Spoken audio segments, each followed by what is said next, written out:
Alright, now this video is a supplement to a tutorial I had done on the NetMember site, and it does stand alone in that I hope it engages your thinking when it comes to creating really abstract backgrounds and stuff like that.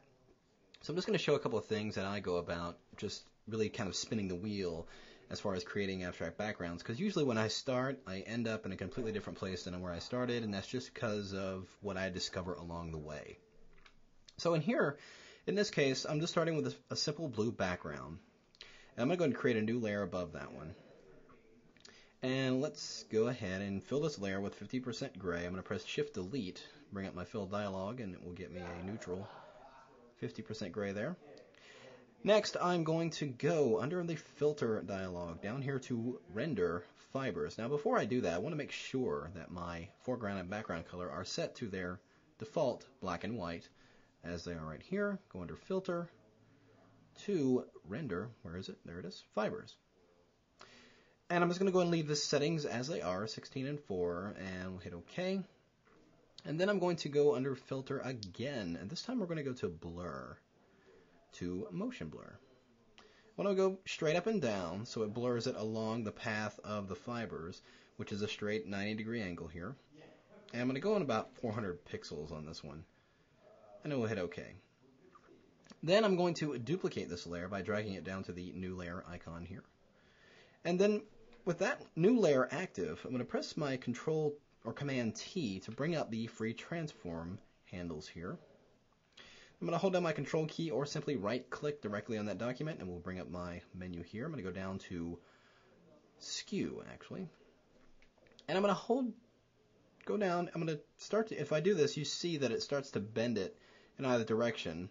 But if I hold down the Option key or the Alt key, it'll actually bend it from the center, or skew it from the center rather. So I'm just going to skew it out from there. So when I skew this top section this direction, the bottom will go in the opposite direction. Now it's leaving me a little space here in the corners here. I'm just going to simply fix that by bringing up that menu once again and going back to free transform and grabbing that outside handle, and then also holding down the Option or Alt key, dragging outward to expand it to fill in that area. And I'll just press enter. Now, that area that is going beyond our viewable area is still there. Photoshop is still interpreting it as data, so I need to get rid of it for the next effect I'm going to do. So I'm simply going to press Command A, which will select the entire document here, and just go under Image to crop. And what that will do is, you'll see it has no noticeable effect, but it has in fact deleted all that area outside the viewable area of our viewable document here. So, on that file, on this layer, I'm just going to change its blending mode to overlay. Not soft light, but overlay. And that will generate a kind of mixture with that layer beneath it. Give me a kind of an interesting texture there. Now, I'm going to hold down my Option key or Alt key on the PC. I'm going to go into my layer menu here. And we're going to go down to Merge Visible. And by holding down that Option or Alt key, it will generate a merged version of this document on its own layer. So there's all my original layers still there. Here's a merged version created right there in that layer.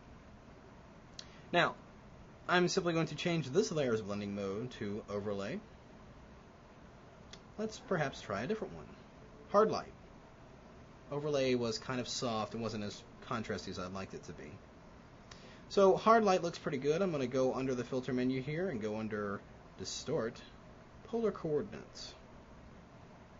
And I'm going to go make sure I'm going from rectangular to polar, and we'll hit OK.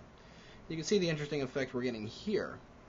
But I'm going to take it a bit further. I'm going to bring up free transform on this layer, and I'm going to first scale this out because I'm getting some outer area here that's not part of the spiral that I don't want to be visible. So I'm just going to scale this overall graphic up a little bit, just like that. Now before I press enter, I'm going to hold down my Control key or right click on that document and go up here and get the warp tool, or just select warp, and it will bring up a warp grid on that object. Now, for those of you who have never used the warp tool, know that once you start messing with this, it is a lot of fun. And this is where a lot of the experimentation comes in when creating these types of backgrounds. In that you can grab any of these handles, move them around, and you can distort the image in real time. What I like to do in this case is actually click inside the grid, anywhere inside the grid, and just kind of push the image around in an interesting way, kind of like this. And let's kind of push those pixels around. You can see what kind of interesting effect we are getting here. Just like that. So let's say I've got that all in place. I'm just going to press enter. Now, if along the way, because I've got this on its own grayscale layer, you can see that that image is simply a variation of grayscale tones on their own layer, and I've got it blending with the blue through the use of blending modes. And of course, if I don't like that along the way, I can simply change it and get a different effect altogether. So you can just toggle through these, see what kind of things you get. Leave that in overlay. Now, of course, I can take that layer and move it around, see what kind of other interesting areas I might be getting. So you can start to see the type of experimentation you can really play with and settings to achieve some really interesting backgrounds. Now, ultimately, if I get the background I like, I simply add an element here, just kind of position that in place, and there you have it. So I encourage you to just play with the filters and the distortion features inside Photoshop, and you'll find that you will discover a lot of interesting things along the way.